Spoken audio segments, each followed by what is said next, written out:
ஓம் ஞானமூர்த்தீஸ்வரர் சமேத முத்தாரம்மனை போற்றி. அனைவருக்கும் வணக்கம். அனுபவம் மற்றும் அருள்வாக்கு ஜோதிடர் செந்தில்குமார் முத்தாரம்மன் பேசுகிறேன். இந்த பதிவில் வக்ர கிரகங்கள் தசாபூர்த்தி நடத்தும் காலகட்டங்களில் பலன்கள் எப்படி இருக்கும், பரிகாரங்கள் என்ன செய்யலாம், தெய்வ வழிபாடு எப்படி எடுக்கலாம், எந்த இடத்துல இருக்க தெய்வத்தை வழிபாடு செய்யலாம் அப்படிங்கிறத தெளிவாக கொடுக்குறேன். நண்பர்கள் வீடியோவை முழுமையாக பாருங்கள், ஸ்கிப் பண்ணாமல் பாருங்கள், தொடர்ச்சியாக பாருங்கள்.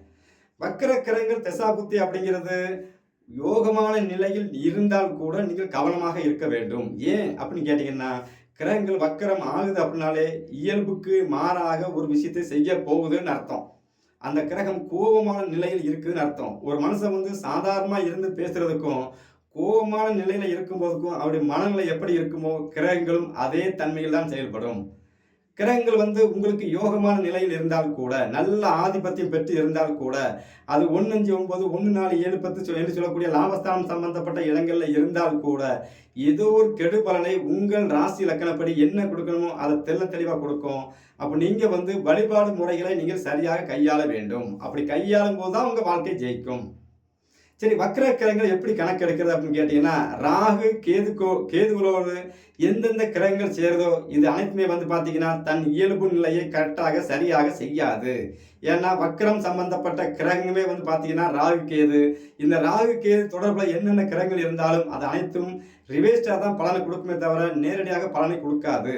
அதே சமயத்தில் ராகு பகவான் நட்சத்திர சாரங்களில் இருக்கிற கிரகங்களும் கேது பகவான் நட்சத்திர சாரங்களில் இருக்கிற கிரகங்களும் கண்டிப்பாக உங்களுக்கு வாழ்க்கையில் கொடுக்கக்கூடிய விஷயத்தை ரிவேர்ஸில் கொடுத்து தான் உங்களுக்கு ஃபார்வர்ட் பண்ணுமே தவிர வந்த உடனே முழுமையான யோகத்தை கொடுக்குமா அப்படின்னு கேட்டிங்கன்னா கண்டிப்பாக இல்லை. ஆதிபத்தியம் வழியாக உங்களுக்கு கண்டிப்பாக ஒரு நெருக்கடிகளையும் பிரச்சனைகளையும் கண்டிப்பாக கொடுக்கும். அப்போ இது போல அமைப்பில் இருக்கிறவங்க வழிபாடு மூலம் எப்படி எடுக்கலாம், எந்தெந்த வழிபாடு எடுக்கலாம், யார் யார் வழிபாடு எடுக்கலாம். முதல்ல பார்த்தீங்கன்னா சூரியனுக்கும் சந்திரனுக்கும் அப்படிங்கிறது பார்த்தீங்கன்னா வக்ரம் என்று சொல்லக்கூடிய ஒரு அமைப்பு கிடையாது. ஆனால் அதே சூரியன் ராகு கேதுவோடு சேர்ந்திருந்தால், அதே சந்திரன் ராகு கேதுவோடு சேர்ந்திருந்தால் வக்ரம் சம்பந்தப்பட்ட கிரகங்களோடு சேரும்போது அவரும் தன் குணத்தை மாற்றித்தானே ஆகணும். ஏன்னா ராகு கேது அப்படிங்கிறது நிழல் கிரகங்கள். நிழலோடு சேரக்கூடிய எந்த ஒரு விஷயமும் பாருங்க, நல்ல ஆழமாக யோசிச்சு பாருங்க. நீங்கள் திரும்பி பார்க்கும்போது நிழலுக்குள்ள நிற்கிறீங்கன்னா உங்கள் நிழல் வெளியே தெரியாது. தனிப்பட்ட முறையில் நிற்கிறீங்கன்னா உங்களுக்கு நிழல் உங்களை பின்தொடரும். நிழல் அப்படின்னா என்ன? கர்மான்னு அர்த்தம். நிழல் கர்மா. இன்னைக்கு நீங்க என்ன தவறு பண்றீங்களோ நாளைக்கு அதுக்கு உண்டான தண்டனை கொடுக்கக்கூடிய அமைப்பு தான் இந்த ராகு கேதுக்கள். அதுதான் நிழல் கர்மான்னு அர்த்தம். அப்போ இந்த ராகு கேதுக்களோட சேர்ற கிரகங்கள் தன்னுடைய வலிமையை இழந்து, சரிங்களா, அது கொடுக்கக்கூடிய பலனை உங்களுக்கு நற்பலனை உங்களுக்கு அப்படியே கெடுபலனாக மாற்றி கொடுக்கும். ராகு கேதுக்கள் எங்கெங்க இருக்கிறாங்களோ அந்தந்த இடத்துக்கு தகுந்தார் போல். இதே வக்கர கிரகம் சம்பந்தப்பட்டு தசாபுத்தி நடத்தும் போது நீங்க உள்ளூர்ல இருந்து நீங்க ஜீவனம் பணம் நினைச்சீங்க அப்படின்னாலே உங்களுக்கு பொருளாதார முன்னேற்றம் இருக்காது. தாய்மாமன் உறவு பிரச்சனை, இப்படி ஏகப்பட்ட பிரச்சனை வந்துடும். அப்போ சூரியன் ராகுவோடு சேர்ந்து இருக்கிறார் அப்படின்னாச்சுன்னா வக்கர கிரகம் சம்பந்தப்பட்ட அமைப்புல இருக்குது. சூரிய தசாபுத்தி நடக்குது அப்படின்னாலே உங்களுக்கு பாத்தீங்கன்னா சூரியன் என்ன கௌரவம், தலை சார்ந்த பிரச்சனைகள், தன்னம்பிக்கை இதெல்லாம் உங்களுக்கு தன்னால போயிடும். அப்போ சூரியன் அப்படிங்கிறது அரசு வழிவில் கிடைக்கக்கூடிய விஷயங்கள் கண்டிப்பாக நம்மளுக்கு ஒரு பிரச்சனை கொடுக்கும். நீங்கள் சூரியன் சார்ந்த விஷயத்தில் பார்த்தீங்கன்னா எலக்ட்ரிக்கல்ஸ் என்று சொல்லக்கூடிய விஷயம், வீட்டில் அடிக்கடி கரண்ட் போகிறது, பீஸ் கட்டை பிடிங்கிட்டு போகிறது, கரண்ட் பில் சரியாக கட்ட முடியாது, இப்படிப்பட்ட சூழலையும் கொடுக்கும். அப்போ சூரியன் உங்கள் ராசி லக்கணப்படி என்ன ஆதிபத்தியம் பெற்று வர்றாரோ அது சார்ந்த விஷயத்திலையும் கண்டிப்பாக நெருக்கடி கொடுக்கும். அப்போ இது போல அமைப்பில் இருக்கிறவங்க நீங்கள் என்ன பரிகாரம் செய்யலாம், என்ன வழிபாடு செய்யலாம் அப்படின்னு கேட்டிங்கன்னா, சூரியன் அப்படின்னாச்சுன்னா சிவன், ராகு அப்படின்னாச்சுன்னா காளியம்மன். சிவனும் சக்தியும் ஒன்றாக சேர்ந்திருக்கிற தெய்வங்கள் எந்தெந்த தெய்வங்கள்? சிவனும் சக்தியும் ஒன்றாக சேர்ந்திருக்கிற தெய்வத்தை நீங்கள் வழிபாடு செய்யலாம்.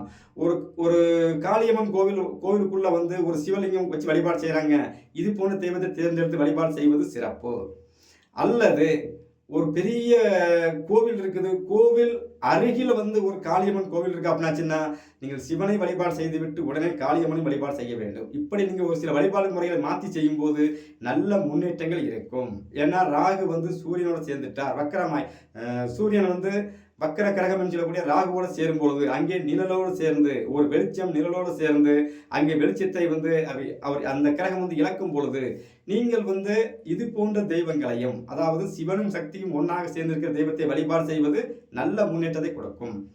சரி, இதெல்லாம் இதை விட இன்னும் எளிமையாக சொல்லணும் அப்படின்னாச்சுன்னா சிவ ஆலயங்களை வழிபாடு செய்யும் பொழுது சிவனை வழிபாடு செய்துவிட்டு சிவனுடைய கோவில் கோபுர நிலங்கள் எங்கே விழுமோ அந்த இடங்கள்ல ஒரு அரை மணி நேரம் 1 மணி நேரம் உட்கார்ந்து சிவ ஆலயத்தில் இருக்கிற அந்த சிவனை நோக்கி சிவ மந்திரங்களை உச்சாரணம் செய்வது நல்ல முன்னேற்றத்தை கொடுக்கும்.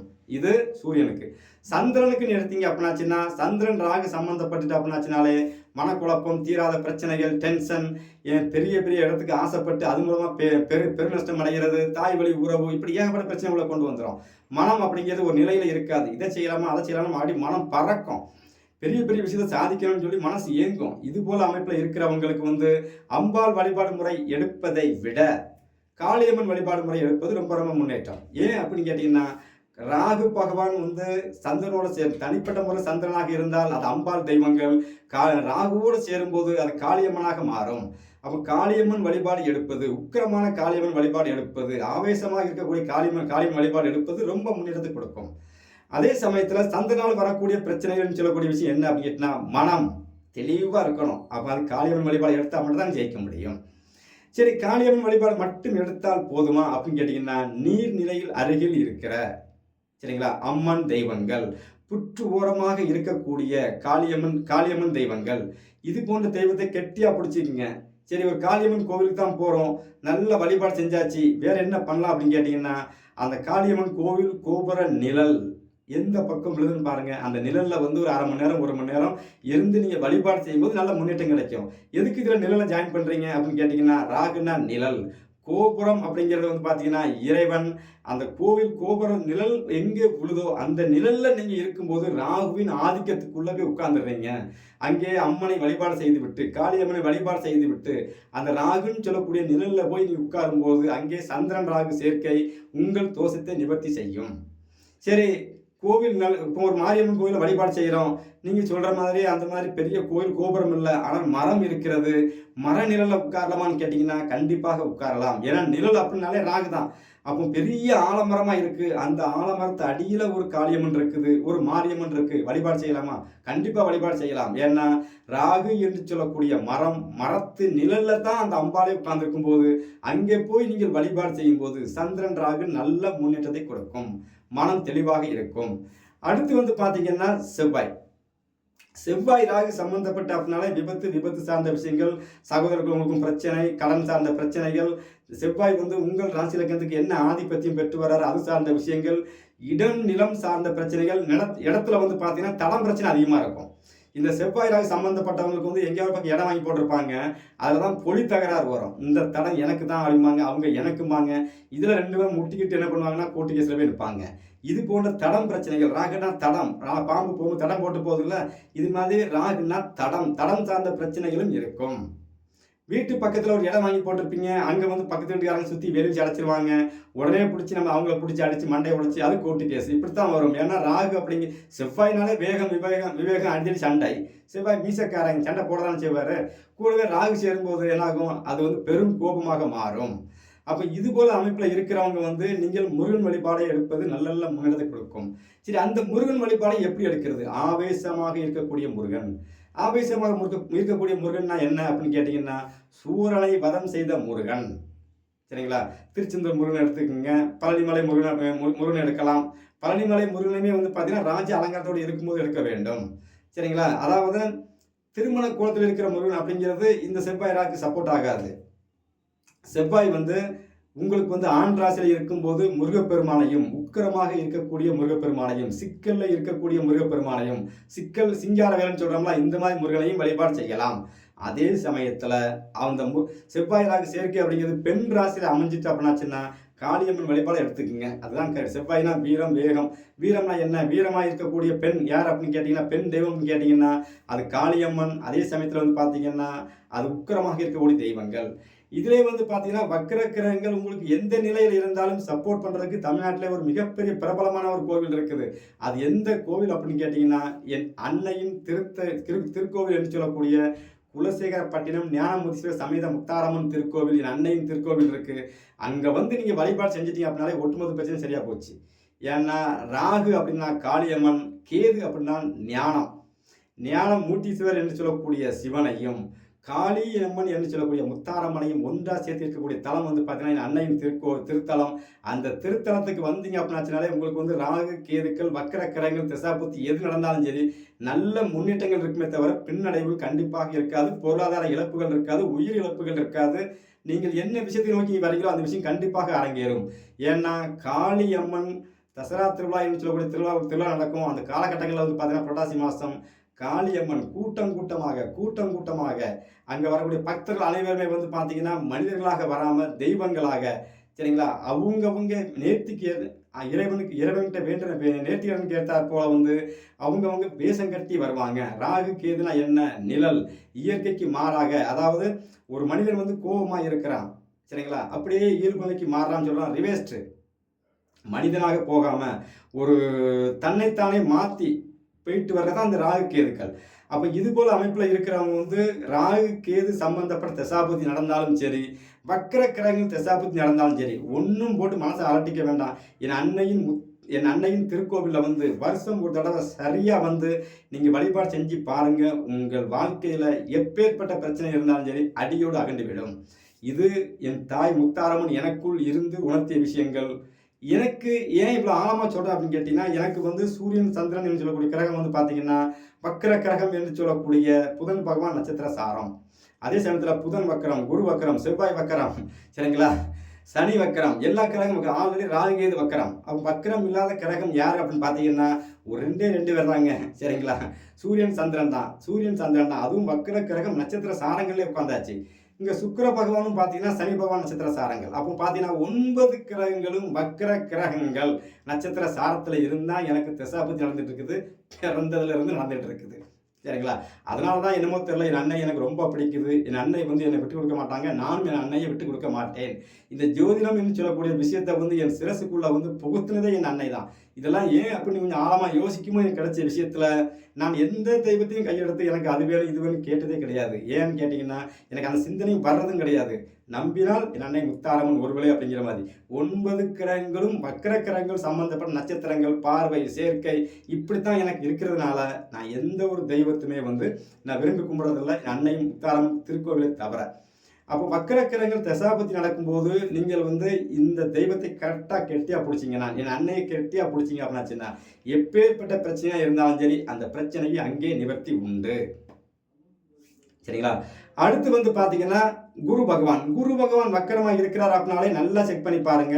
தசாபத்தி நடக்கும்போது தங்க நகையை அடகு வைக்கிறது, தங்க நகையை கொண்டு போய் நம்ம அடகு வச்சிருப்போம், அதை திருப்ப முடியாது, தங்க நகை ஏலத்துக்கு போகிறது, குழந்தைகளுக்கு வந்து தேக ஆரோக்கியம் பாதிக்கப்படுது, குழந்தைகளுக்கு வந்து ஒரு சுகமான ஒரு நிகழ்ச்சி நோக்கி நகரும் போது வாழ்க்கையில் வந்து போராட்டத்தை நோக்கி நகர்றது, குடும்பத்தில் வந்து பார்த்தீங்கன்னா பொருளாதாரம் வந்து பண நெருக்கடியாகவே இருக்கிறது, கௌரவம் அப்படின்னு சொல்லக்கூடிய விஷயம், குருவால் கிடைக்கக்கூடிய கௌரவம் அந்தஸ்துன்னு சொல்லக்கூடிய விஷயம் வந்து நல்லா போயிட்டு இருக்கும். ஒரு காலகட்டத்தில் வந்து இவனா இப்படி ஆகிட்டான், அடப்பாவி எப்படி இருந்தானே இப்படி ஆயிட்டானே அப்படின்னு சொல்லி ஊர்ல 4 பேர் நினைக்கிற அளவுக்கு உங்க வாழ்க்கையை கீழேயும் கொண்டு வந்து தான் மேலே கொண்டு வருவார். இது குரு பகவான் வக்கர நிலையில் இருக்கும் பொழுது. அப்போ குரு பகவான் வக்கரமாக இருக்கிறார் அப்படின்னாலே நீங்கள் கடன் சார்ந்த விஷயத்தை நீங்க வாங்கி தான் ஆகணுங்கிறதா விதி. தங்க நகை தொலைஞ்சே தீரும், அடகு வச்சா போய் தான் ஏலது போய் தான் ஆகும், அதை மாற்றவே முடியாது. அப்போ இதெல்லாம் மாற்றுறதுக்கு உண்டான சக்தி உள்ள தெய்வம் அப்படிங்கிறது வந்து பார்த்தீங்கன்னா காளியம்மன் வழிபாடு ஒன்னே தான். சரி, அந்த குரு பகவான் ஆண்ட்ராஸில் இருக்கிறார். அப்போ நாங்கள் இந்த காவல் தெய்வம் சொல்லக்கூடிய சுடலமாடன், ஐயனார், சரிங்களா, கருப்பசுவாமி இது போன்ற தெய்வங்களை வழிபாடு செய்யக்கூடாதா? சத்தியமாக செய்யலாம். எப்படி வழிபாடு செய்யலாம்? ஆக்ரோஷமாக இருக்கக்கூடிய தெய்வங்கள். ஐயனார் கோவிலையும் வந்து கிடா வெட்டி பொங்கல் வைக்காம சும்மா நார்மலாக கும்பிட்றாங்கன்னா அந்த மாதிரி தெய்வத்தை கும்பிடாம, சரிங்களா, அந்த மாதிரி தெய்வத்தை கும்பிடாம வேண்டாம் அப்படிங்கிற கும்பிடுவதை விட ரத்தம் கொடுத்து, அதாவது கிடா வெட்டி கோழி பலி கொடுத்து வழிபாடு செய்யக்கூடிய காவல் தெய்வங்களை கெட்டியாக பிடிச்சிங்கன்னா ஜெயிச்சுக்கிட்டே இருக்கலாம். குரு பகவான் ஆண் ராசியில் இருக்கும்போது. அப்படியே பெண் ராசியில் இருக்கும்போது உங்கள் மனம் போன போக்கில் உள்ள தெய்வத்தை வழிபாடு செய்யலாம். ஆனால் காளியம்மனாக இருப்பது மிகப்பெரிய யோகம், சரிங்களா. இந்த மாதிரி தெய்வங்களை சரி ஒரு குருமார்கிட்ட போய் நீ ஒரு ஆசீர்வாதம் வாங்கினா கூட அந்த உங்கள் ஜாதகத்தில் குரு பகவான் வக்கரமாக இருக்கிறாருன்னு வைங்களேன். நீங்கள் ஒரு குருவாக நீங்கள் யோசிச்சு நீங்கள் அவர்கிட்ட பழகி பாருங்க. அந்த குரு பகவான் வாயிலேருந்து அந்த குருன்னு சொல்லக்கூடிய அவருடைய வாயிலேருந்து வரக்கூடிய வார்த்தை எல்லாமே அனல் பறக்கிற வார்த்தையாக வரும். வெட்டு ஒன்று துண்டு ரெண்டு தான் அந்த குரு பேசுவார் உங்ககிட்ட. அதுதான் உங்களுக்கு யோகமும் கூட. எனக்கு குரு வக்கரம். முத்தாரம்மன் கோயிலுக்கு போனோம் அப்படின்னாச்சுன்னா அந்த கோவிலில் வந்து எனக்கு தெரிஞ்ச பூசாரி ஒரு ஆள் இருக்கிறாரு. இப்போ சமயத்தில் அவர் இல்லை. அவர் வாயில் வந்து பார்த்தீங்கன்னா டக்குன்னு வெட்டு ஒன்று துண்டு ரெண்டுன்னு தான் பேசுவார். ஆனால் எனக்கு அவருக்கு ஒத்து போகும். மற்றவங்கள்ட்டையும் அப்படி தான் பேசுவார். என் முன்னாலே மற்றவங்களையும் பேசுவார். ஆனால் என்கிட்ட நல்லா பேசுவார். ஏன்னா எனக்கு குரு வக்கரம். ஆல்ரெடி நான் எந்த குருவை நோக்கி போகிறேனோ அந்த குரு வந்து கோபத்தில் இருப்பார். கோபத்தில் கூடுன ஆளாக இருப்பார். ஆனால் அங்கேயே அவர்கிட்ட குணங்கள் நிறையாக இருக்கும். அறிவுகள் நிறையாக இருக்கும். அவர் தான் உங்களுக்கு போதனையும் கொடுப்பார், போதிப்பும் கொடுப்பார், அருள்வாக்கும் கொடுப்பார். அதுதான் உங்களுக்கு செட் ஆகும். சத்தியமான உண்மைகள். சரிங்களா? செக் பண்ணி பாருங்க. உங்க குழந்தை குரு வக்கரமாக இருந்தாலே உங்க குழந்தைகள் ஆண் பெண் எத்தனை குழந்தை இருந்தாலும் அத்தனை குழந்தையும் பார்த்தீங்கன்னா கோபமாக தான் இருக்கும். நீங்க ஒன்று பேசுங்க அப்படின்னா எடுத்து திருப்பி 4 வார்த்தை பேசத்தான் செய்யும். உங்களுடைய குணங்கள் என்ன எந்த நிலையில இருக்கோ அந்த குணங்கள் அப்படியே குழந்தைகள பிரதிபலிக்கும். நல்லதோ கெட்டதோ எதுவாக இருந்தாலும் அப்படியே பிரதிபலிக்கும். நீங்க என்ன பேசணும்னு நினைக்கிறீங்களோ அந்த விஷயத்த உங்க குழந்தை அப்படியே பேசும். யோசிச்சு பாருங்க, புரியும். சரிங்களா? சரி, அப்போ இவங்களுக்கு வந்து வழிபாடு அப்படிங்கிறது வந்து பார்த்தீங்கன்னா, நீங்கள் வந்து காளியம்மன் வழிபாடு எடுப்பது ரொம்ப சிறப்பு. காளியம்மன் வழிபாடு எடுப்பது சிறப்பு. ஆனால் இதில் இன்னொரு விஷயம் சொல்லிடுறேன். குரு வக்கரமாக இருக்கிறவங்க நீங்கள் வந்து அடிக்கடி காளியம்மன் கோவிலுக்கு போறீங்க அப்படின்னாச்சுன்னா, மண்டவெல்லம் என்று சொல்லக்கூடிய அந்த சக்கரை பொங்கலுக்கு பயன்படுத்தக்கூடிய மண்டவெல்லம் கோவிலுக்கு வந்து நெய்வேத்தியத்துக்கு நீங்கள் வாங்கி கொடுத்துக்கிட்டே இருங்க. நல்ல முன்னேற்றங்கள் இருக்கும். பொருளாதார பின்னடைவு இருக்காது. கௌரவம் அந்தஸ்து பாதிக்காது. ஏகப்பட்ட பிரச்சனைகள் என்னென்ன பிரச்சனை வந்தாலும் சரி அப்படி ஈஸியாக அந்த கிரகங்கள் ஒதுக்கி கொடுத்துக்கிட்டே இருக்கும். இது வந்து குரு பகவான் வந்து உங்களுக்கு வந்து 6, 8 பாதகமாக எந்த நிலையில் இருந்தாலும் நீங்கள் செய்யலாம். சிறப்பாக இருக்கும். அடுத்து வந்து பார்த்தீங்க அப்படின்னாச்சுன்னா, பேங்க் கடன் அப்படிங்கிறது உங்களுக்கு வந்து கண்டிப்பாக செட் ஆகாது. கவனமாக இருக்கணும். ஏன்னா குரு வக்கரம். குருனா பேங்க்கில் போய் நீங்கள் ஒரு பெரிய தொகையை கடன் வாங்கிட்டீங்க அப்படின்னாச்சுன்னா, ஒரு காலகட்டத்தில் கொடுக்க முடியாமல் அடைக்க முடியாமல் பேங்க்காரன் வீட்டில் வந்து நம்ம கண்ணா பின்னான்னு திட்டி அசிங்கப்படுத்துறதுக்கு உண்டான சூழலாம் உருவாக்கி விட்டுருவாரு. அது தசாபத்தி நடந்துச்சுன்னா சொல்ல வேண்டியதில்லை, பலன் தெளிவாக இருக்கும். தசாபத்தி இல்லை அப்படிங்கும்போது இந்த 7 சனி, அஷ்டம சனி, 6, 8 இப்படி ஏதாவது வந்து உள்ள கொஞ்சம் மண்டக்க வருதுன்னு வைங்களேன், அந்த காலகட்டம் கொஞ்சம் நெருக்கடியை கொடுத்து விட்டு போயிடும். கவனமாக இருக்கணும். அடுத்து வந்து பார்த்தீங்கன்னா சுக்கிர பகவான் வக்கரமாக இருக்கிறார் அப்படின்னாலே உங்களுக்கு வந்து நல்ல தாம்பத்தியம் இல்லை, நல்ல மனைவி இல்லை, நல்ல பெண் குழந்தைகள் அப்படி நல்ல குழந்தைகள் இல்லை. எல்லாமே இருக்குதப்பா, ஆனால் பிரச்சனையோட இருக்குது. வீடு என்று சொல்லக்கூடிய வண்டி, வாகனம், வீடு, வாசல், சொத்து, சுகம் என்று சொல்லக்கூடிய சுகபோகமான ஒரு வாழ்க்கைன்னு சொல்றோம்ல, இது எல்லாமே சுக்கிர பகவான் கொடுக்கறதுக்கு உண்டான அமைப்பு. அப்போ வீடு பிரச்சனை, மனைவி பிரச்சனை, சின்ன பெண் குழந்தைகள் பிரச்சனை, வெளியே நீங்கள் யார்ட்டையாவது விளையாட்டு போல ஒரு பெண்கள்ட்ட பேசினா கூட என்ன தப்பாக பேசலாம்னு சொல்லி மாற்றி விட்டுருவாங்க. சரிங்களா? இதெல்லாம் நடக்கும். அத்தை பிரச்சனை, அத்தை மன வாழ்க்கை பிரச்சனை, இப்படி ஏகப்பட்ட பிரச்சனை வந்துடும். அப்போ இது போல் அமைப்பில் இருக்கிறவங்களுக்கு வந்து நல்லா செக் பண்ணி பார்த்தீங்கன்னா, உங்களுக்கு வந்து சுக்கிரனால் கிடைக்கக்கூடிய அனைத்து விஷயமே வந்து மைனஸாகவே இருந்துகிட்டு இருக்கும். தாம்பத்தியம் சொல்லக்கூடிய விஷயத்துக்கு வந்து பார்த்தீங்கன்னா ஒரே சண்டையாக தான் இருக்கும். நைட் பகலப்பெல்லாம் நல்லா பேசுவாங்க. இரவு நேரம் சந்தோஷமாக இருக்க போயிடத்துல வந்து அடிப்பு சண்டை வந்துடும். நீ என்ன சொல்கிறது, நான் என்ன கேட்குறேன்னு போயிடும். ஒரு வீட்டு கடன் வாங்கி வச்சுருப்பாங்க, அதை கட்ட முடியாமல் தடுமாறுவாங்க. வண்டி கடன் வாங்கி வச்சுருப்பாங்க, அது பிரச்சனை. இப்படி எல்லா பிரச்சனைக்கும் வழி கொடுத்துக்கிட்டே இருக்கும். திருமணத்துக்குன்னு இவங்க கணவன் மனைவி ஒன்றா போவாங்க. அங்கே பார்த்தவொடனே இவங்க 2 பேருக்கும் அங்கே சண்டை வந்துடும். திருமணம் முடிக்கிறது என்னமோ அவங்க தான் முடிக்கிறாங்க. நம்ம திருமணத்துக்கு வாழ்த்த தான் போயிருப்போம். ஆனால் என்னென்னா அங்கே போனவுடனே அந்த கிரகம் வந்து வக்கரமாக செயல்பட ஆரம்பிச்சிடும். அங்கே போன உடனே ஒன்றுக்கு ஒன்று மனஸ்தாபம் ஏற்பட்டு ஒழுங்காக சாப்பிடாமல் எந்திச்சு வெளியே வந்துடுவாங்க. மொய்யை மட்டும் தூக்கி போட்டு போ அப்படி வெளியே வந்துடுவாங்க. இதெல்லாம் அங்கே நடக்கும். சரிங்களா? அப்போ இது போல் அமைப்பில் இருக்கிற அன்பர்களுக்கு வந்து பார்த்தீங்கன்னா, நீங்கள் வந்து பெண் தெய்வங்கள் வக்கரமாக இருக்கக்கூடிய காளியம்மனை வழிபாடு செய்யலாம். இதுதான் உங்களுக்கு நல்ல முன்னேற்றத்தை கொடுக்கும். சரி, பெண் தெய்வம் என்று சொல்லக்கூடிய தெய்வத்தை நீங்கள் வழிபாடு செய்துட்டு அந்த அருகில் இருக்கிற, சரிங்களா, ஏன்னா வக்கரம் அப்படின்னா ரிவர்ஸ்னு அர்த்தம். அருகில் இருக்கிற அந்த தெய்வங்களுக்கு நீங்கள் எந்த தெய்வத்தை வழிபாடு செய்கிறீங்களோ அந்த தெய்வத்தோட கோயில் கோபுர நிழல்னு சொல்கிற பார்த்தீங்களா, அந்த நிழல் ஓரமாக உட்காந்து வழிபாடு செய்கிறது. அந்த கோவிலே வந்து பார்த்தீங்கன்னா 1 மணி நேரம் இருக்கக்கூடிய நீங்கள் கூட ஒரு 1/2 மணி நேரம் சேர்ந்து இருந்து தெய்வத்திட்ட நல்ல மன்றாடி வழிபாடு செய்துட்டு அழுது உருண்டு பிறண்டு வழிபாடு செய்கிறது தான் முன்னேற்றத்தை கொடுக்கும். ஏன்னா சுகம் என்று சொல்லக்கூடிய விஷயம் வந்து கேள்வியாயிட்டு உங்களுக்கு வந்து உங்கள் உலகத்தில் எல்லாருமே சுகபோகமாக வாழும்போது நீங்கள் மட்டும் நெருக்கடியை நோக்கி வாழும்போது கோவில் வாசலில் போய் இன்னொன்று உங்கள் கண்ணில் இருந்து கண்ணீர் தாரையாக வரணும். ஆனால் வரும். சரிங்களா?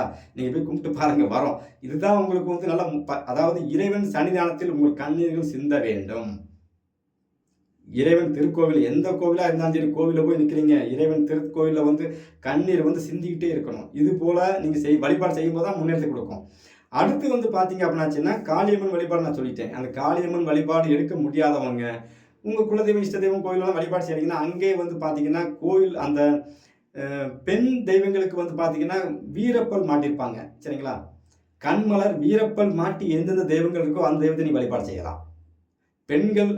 பெண்கள் சுக்கிரன் வக்கரம் அப்படின்னாலே, சுக்கிரன் வக்கரம் வக்கர கிரகங்கள் சம்பந்தப்பட்டுட்டு அப்படின்னாலே அங்கே அழகு அழகு அப்படிங்கிறது ஒரு கேள்விக்குறியா வருதுன்னு அர்த்தம்.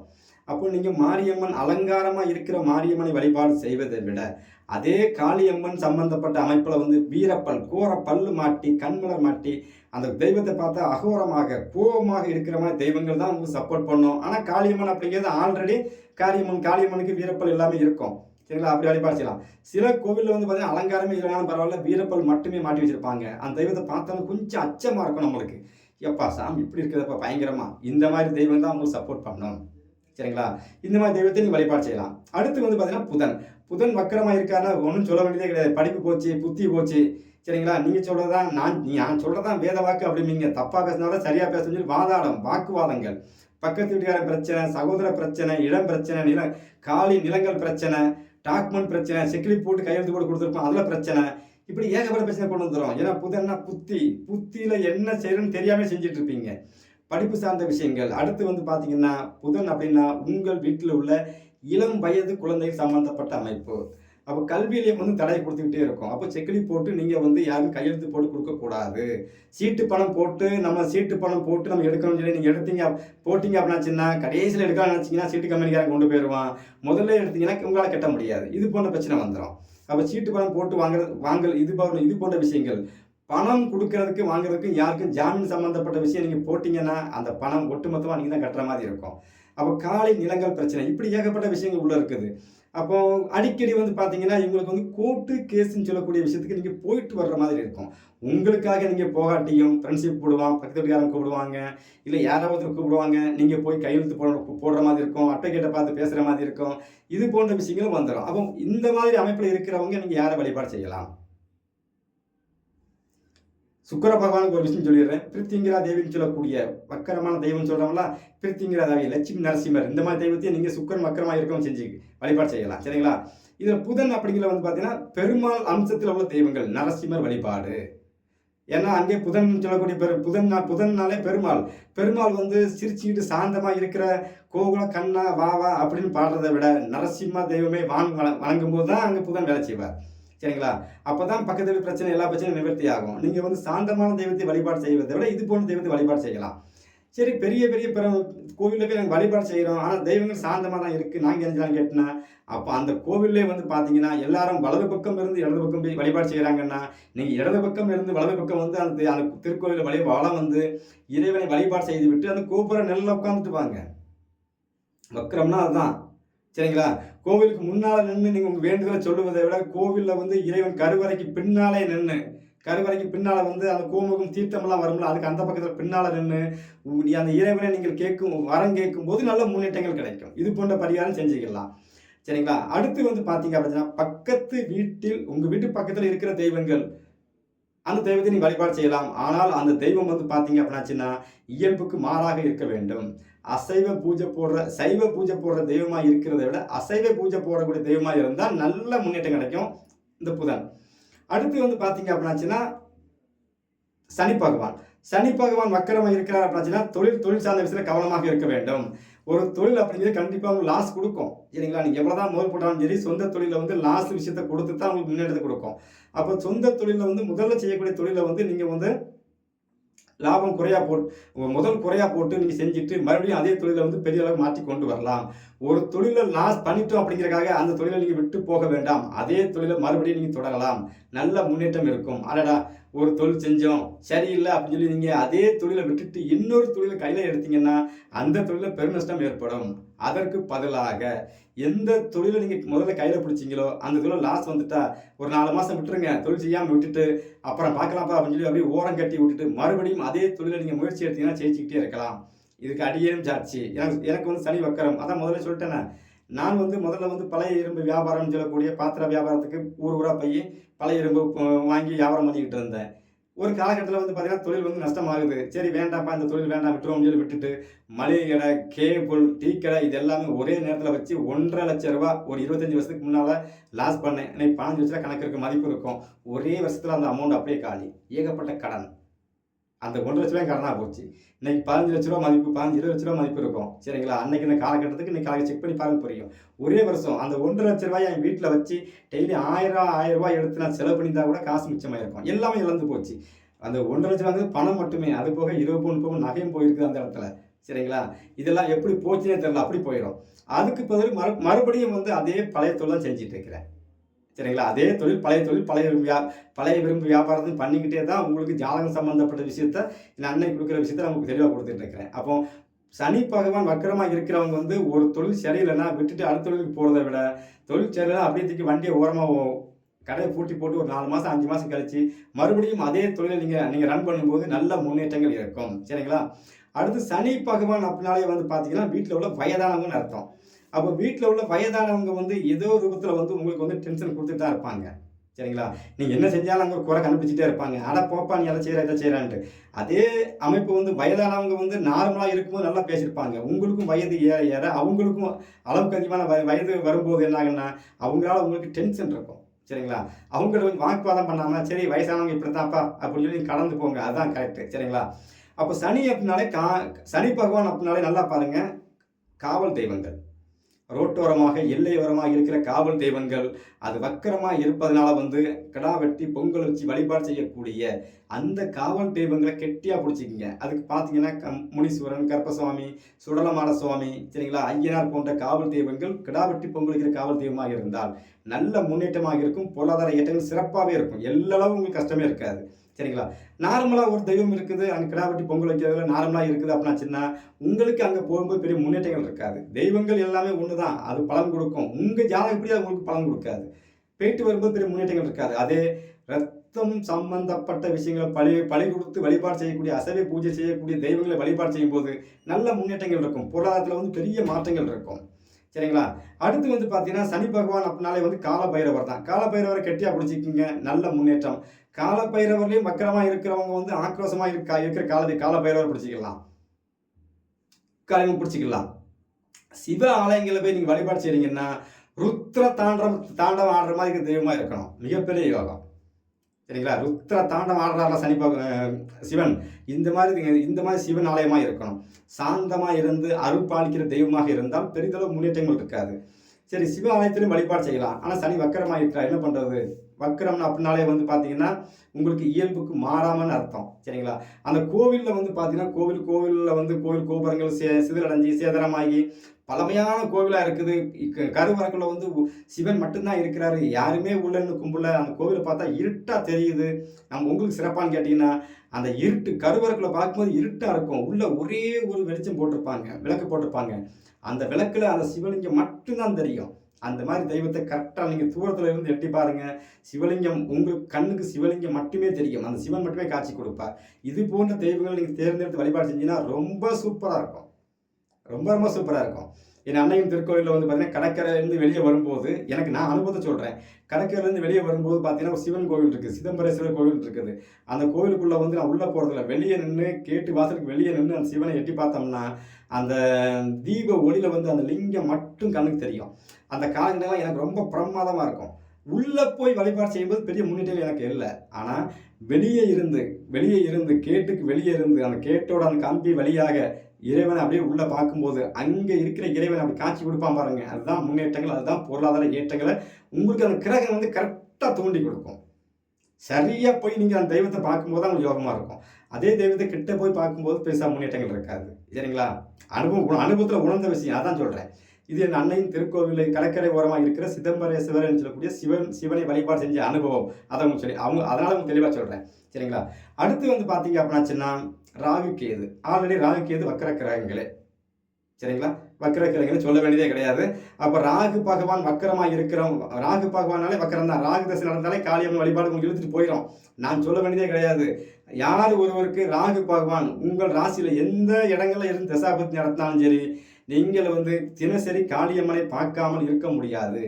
ஏதோ ஒரு ரூபத்துல யூடியூப்லயோ போட்டோவிலையோ நீங்க காளியம்மனை கிராஸ் பண்ணாம அந்த பொழுதை கழிக்கவே முடியாது. செக் பண்ணி பாருங்க புரியும்.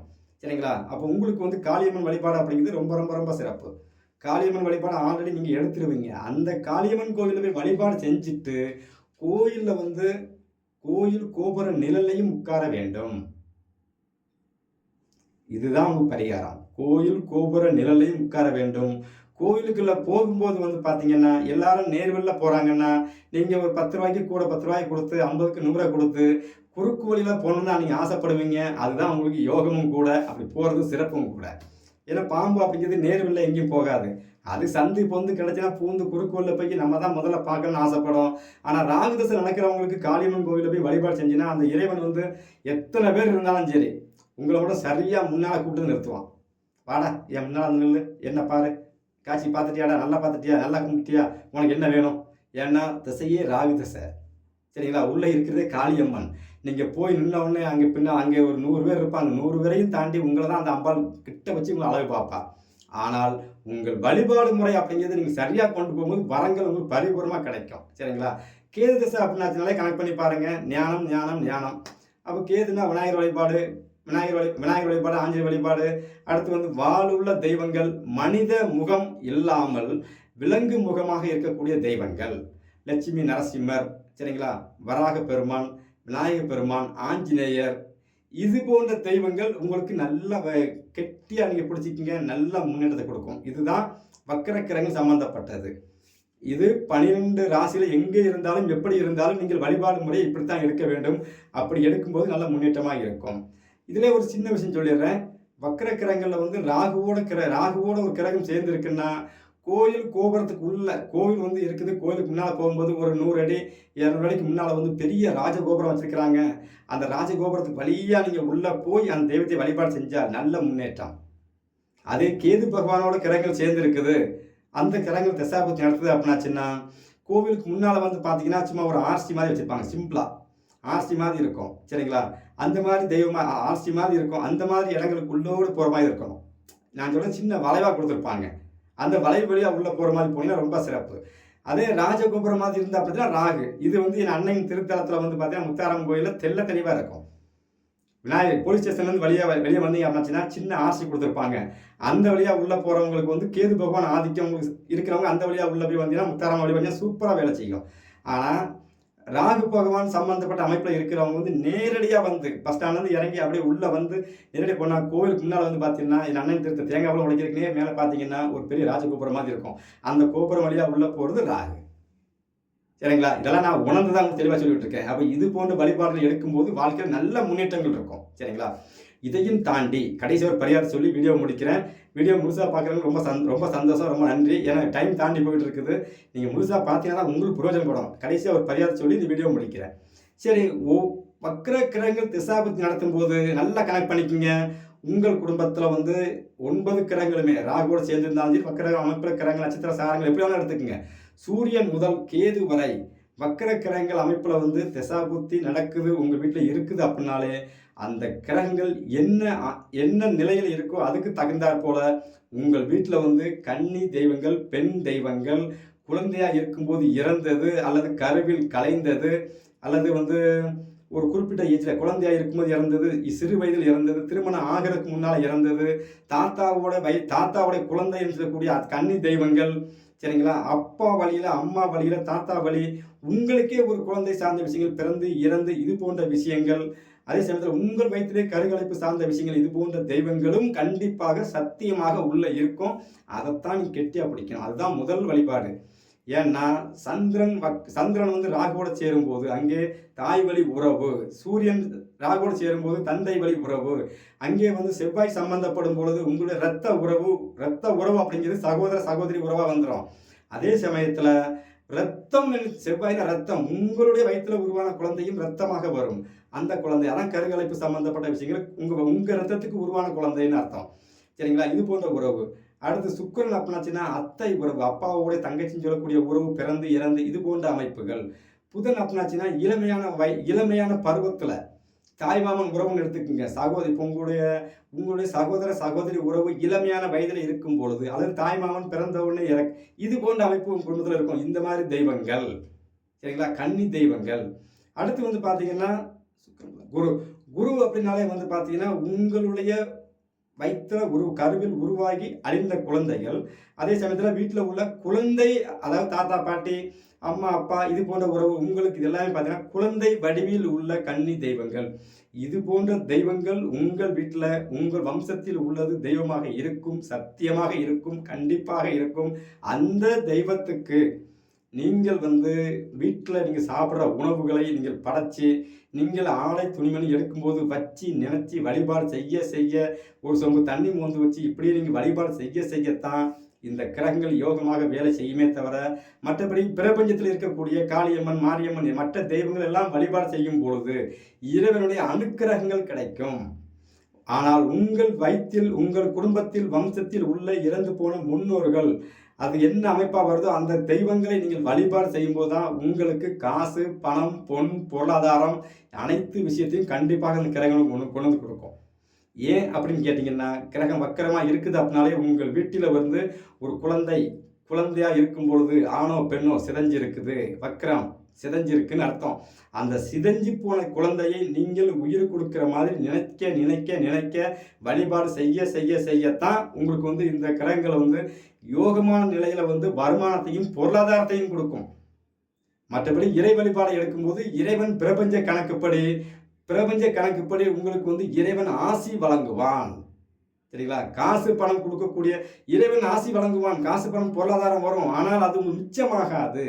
இந்த குழந்தைகளை வழிபாடு செய்யும்போது, குழந்தை தெய்வத்தை வழிபாடு செய்யும்போது, கன்னி தெய்வத்தை வழிபாடு செய்யும்போது மட்டும்தான் அந்த காசு நீங்கள் சம்பாதிக்கிறது எல்லாமே உங்களுக்கு மிச்சமாகி சேமிப்பாகி அடுத்த குழந்தைகளுக்கு, அடுத்த தலைமுறைக்கு நீங்கள் அதை மிச்சம் வைக்க முடியும். சரிங்களா? எல்லோருக்கும் என் தாய் முத்தாரம்மன் அருள் பரிபூர்ணமாக கிடைக்கட்டும். நன்றி, வணக்கம்.